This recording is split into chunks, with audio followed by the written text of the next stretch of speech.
New tonight, Nikko Jenkins was supposed to face a three-judge panel today to decide whether he gets the death penalty. That's been delayed again while doctors in Lincoln examine him to see if he's competent. In the meantime, the spree killer could be facing new charges. In a story you'll only see on 6, Jenkins confesses to 2 more shootings to our Brian Mastre.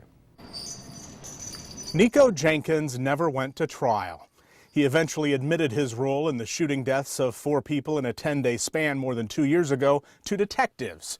He repeated as much in a jailhouse phone call to WOWT 6 News months later. I wish to plead guilty to all of these charges. Last week, Nikko Jenkins sent me this certified letter from prison. In it, he confesses to 2 additional crimes, an attempted murder and murder. Now, over the years, Nikko Jenkins has sent me a number of letters from prison. Most of them are hard to understand. This one isn't one of them. In the letter, the spree killer outlines how he continued his shooting rampage 3 days after killing Andrea Kruger. Someone fired a number of shots at this green Chevy Caprice parked at 46th and Fort. 3 people were hit, including these 2 women, Deanna Jones and Shamika Holloway.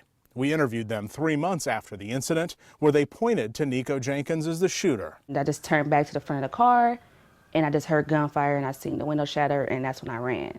I thought it hit my spine because I fell, and I couldn't feel my legs. In the letter written by Jenkins and mailed to WOWT 6 News days ago, he described the assault rifle with the infrared beam he aimed at the women and wrote how he wanted to confess to give closure to the victims.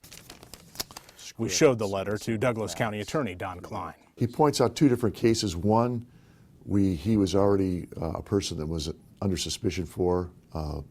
The other one, we're not so sure that he is. In light of the new information, Klein says Omaha detectives are taking another look. Attempted murder ×3 may now be added to his long list of crimes. But Jenkins isn't going anywhere. He's awaiting a 3-judge panel to decide the death penalty. The other case outlined in the letter to WOWT 6 News is a confession to murder.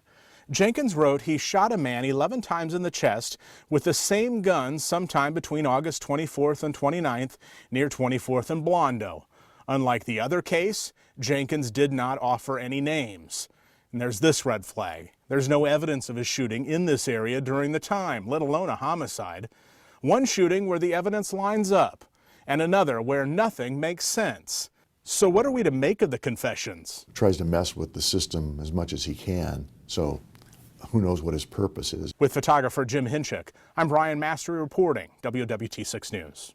When asked why Jenkins hadn't been charged with the triple attempted murder case 2 years ago, the Douglas County attorney told Brian that detectives ran into several roadblocks. At the time, that prevented the state from pursuing the case.